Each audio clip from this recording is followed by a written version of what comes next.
Blue Beetle is the story of Jaime, who is a recently graduated student of Gotham National. I don't know. University. Gotham.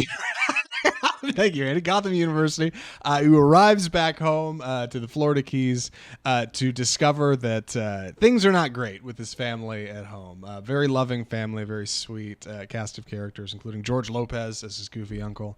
And when he tries to get a job at a local corporation, Corp, that's when he comes in contact with a mysterious blue scarab, this kind of artifact, almost alien kind of thing. That suddenly, without warning, grabs a hold of him and functionally possesses him and becomes a part of him and turns him into the Blue Beetle, a mighty superhero with all kinds of powers, almost a little Green Lantern-esque. You kind of cook up whatever you can imagine in your head. That has the ability to produce stuff and is adorned in this blue suit with these arms coming out the back. Almost kind of looks a little like a beetle. But of course, like any good superhero movie, it's not all sunshine and roses. And soon, that evil corporation is after the Blue Beetle. They want that scarab back.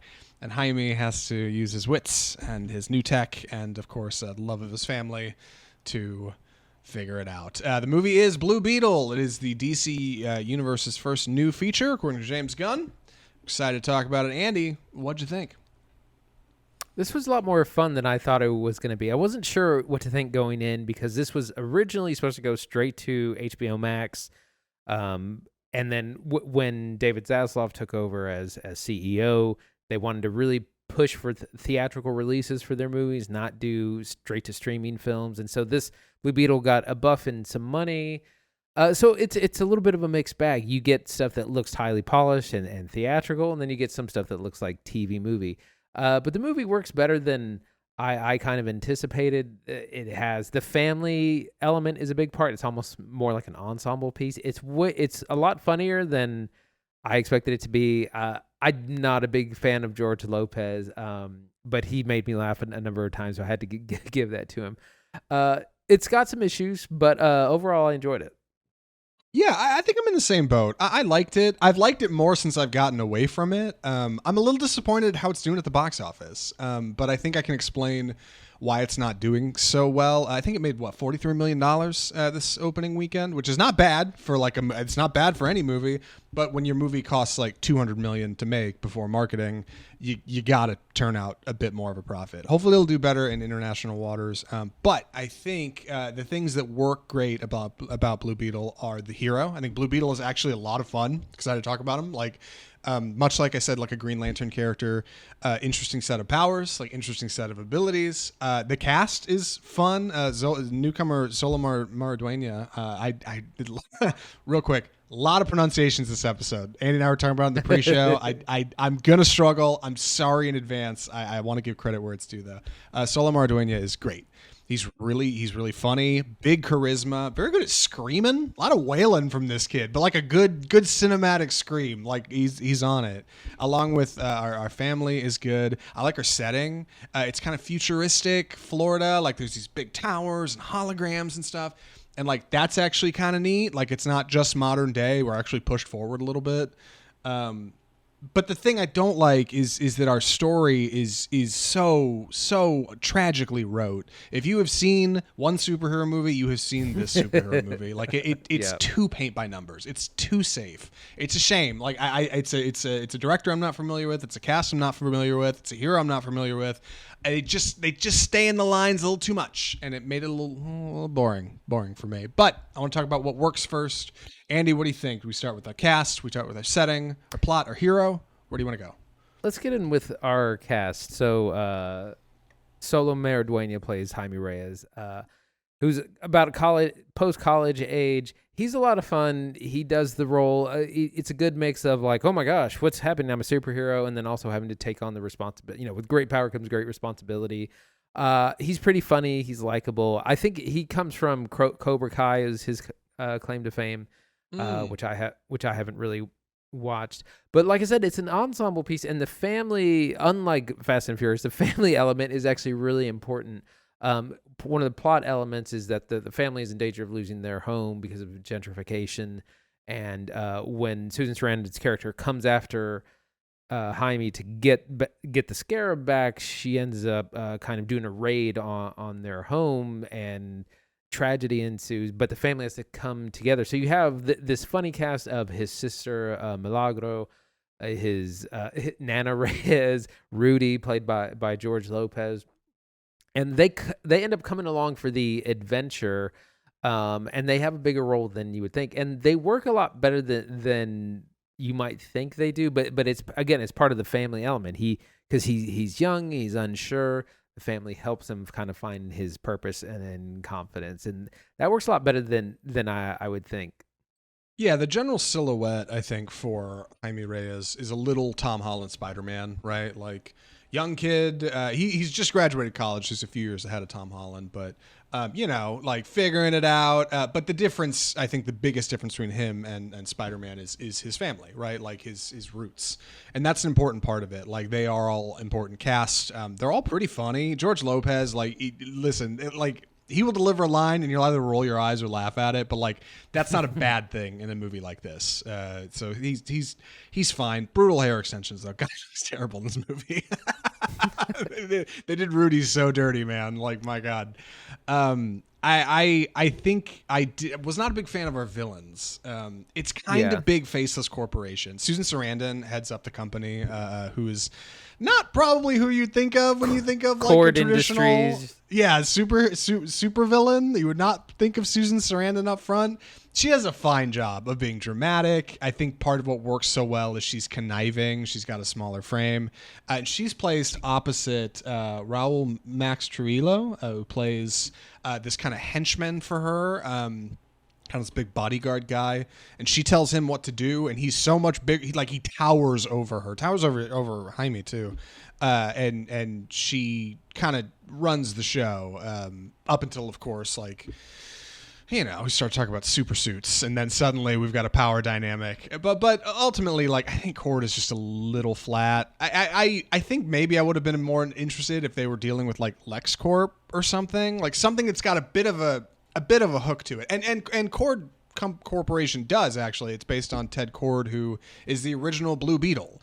As you told me in the movie, like right when it was starting, like, hey, Ted Cord's the OG Blue Beetle. I was like, I don't know what that means, but okay. And then it turns out like he is actually a part of the world that's baked in. And the subtext of that, along with, I think, subtext of a lot of the film, is part of what keeps it interesting. The movie does not start with like a text crawl that says like, it's the future, we're in Florida, there's this thing. It doesn't do any of that. You just get it all through like scene transition.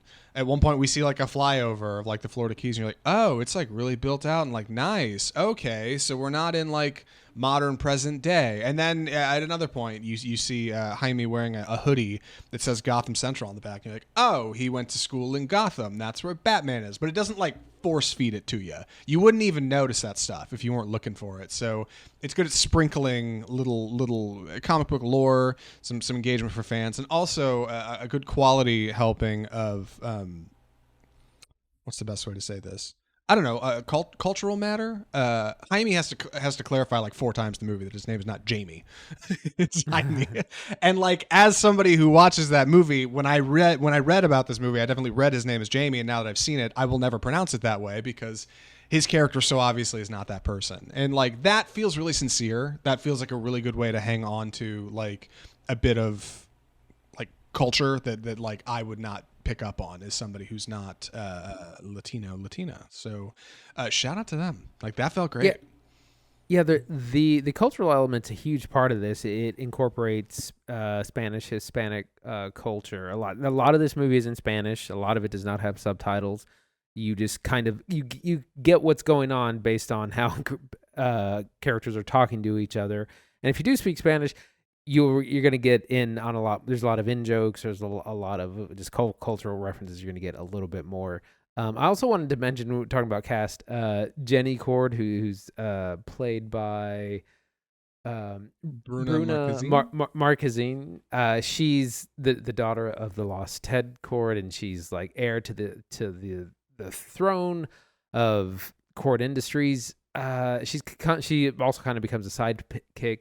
She's kind of a weak paint by number character. That's the part of this movie that works the least. Our villain kind of character, and she's not a villain, but she's kind of thrown in the mix as well. That's probably the weakest part of the movie. Are like I said, the villain arc, the antagonist. Yes, yeah, kind of all of your evil in the film is a little two-tone, like little flat, not that interesting. Additionally, I think a lot of times the movie trades comedy for what would otherwise be something like horror. The Blue Beetle transformation scene, when Jaime first gets grabbed by this thing, is like horrifying. Like he like his like skin is being melted off. Like it's wild how good the CGI is for it. I was really impressed. Like, oh god, like it's like something you see at like Keanu Reeves' Constantine. Like he's like thrown up against the ceiling, or like Exorcist.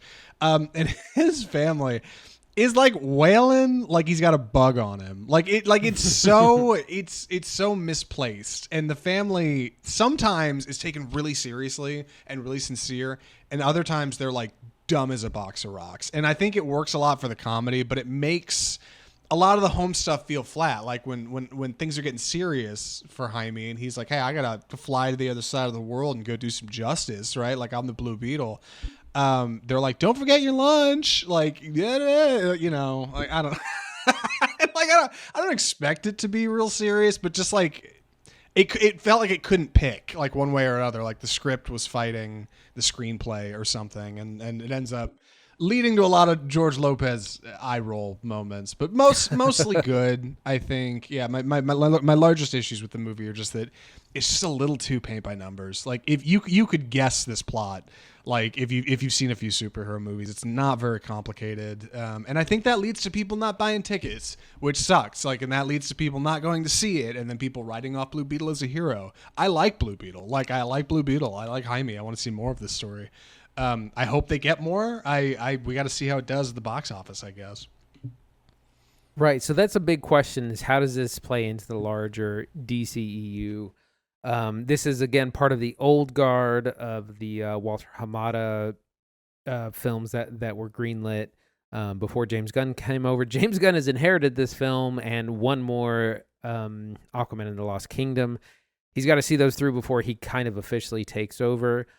So luckily, this movie kind of stands on its own. It doesn't tie into any kind of larger universe. You could do more movies just to Blue Beetle, or you could use this as an origin story and put him in future films. We don't really know what they're going to do, but I do like the flexibility of not trying to like force him into the larger universe, and that I think that makes it more flexible for you to reuse the character. Yeah, and I'm looking forward to them reusing him. Like I said, I think it's good. James Gunn came out and said, "Hey, we are going to be using this property going forward. The cast is good. New kid's great. Blue Beetle's a fun hero. Like I look forward to seeing a Blue Beetle 2, or doing the Marvel thing and having him just show up in another movie, right? Have him join the Justice Society of America or something. Like that'd be rad. Like I would love to see Blue Beetle like just show up as a part of like a hero squad, or when somebody needs help. Oh, who are we gonna call? And then like Blue Beetle comes out of the woodwork. I'd be like, hell yeah, man, love Blue Beetle. Like that's great. Like solid.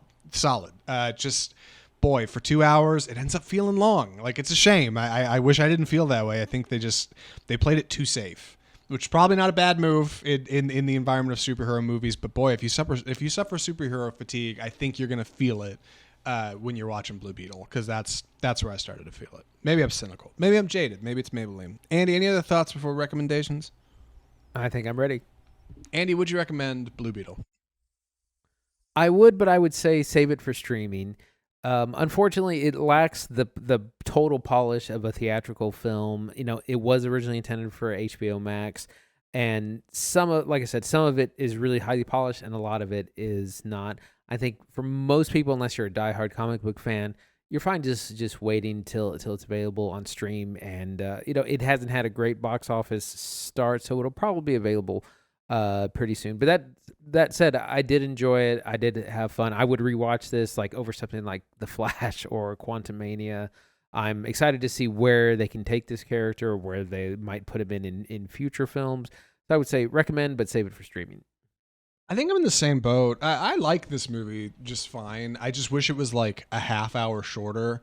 And by God, if I could have any one change, I'd say flip the plot around. Like do something a bit more interesting. I kept thinking when I was watching this, like, number one, I feel like I've just seen this story one too many times. And number two, I kept thinking how interesting the origin story for Tony Stark is in Iron Man. Like, weapons manufacturer CEO is overseas testing weapons for the army when he's attacked by terrorists, put in a cave and forced to design a weapon of mass destruction for them, and then he turns it around and just interesting and complex and different, right? And that was a long time ago. We were watching Iron Man, and now we're here watching Blue Beetle, and it just feels too rote. Like, just feels too together. It bums me out. I think Blue Beetle 2 or whatever they do next will not have that problem. I think they're going to learn from this. Like, going forward, I like where we're at. I like Blue Beetle. Would recommend. Just save it for streaming. Yeah, and if you get bored, whatever, like, throw a little laundry and you'll be fine. Overall, Blue Beetle, thumbs up. Not bad time at the movies. But when we talk about the movies, there's some exciting things always coming around the corner, always new things coming out. So this week we're excited to talk about some new trailers, some upcoming things. Andy, what do we call this? It's time for the trailer park. So three. Go ahead. Well, I was going to say, so our first film we're going to be doing through. Our first film is called Maestro,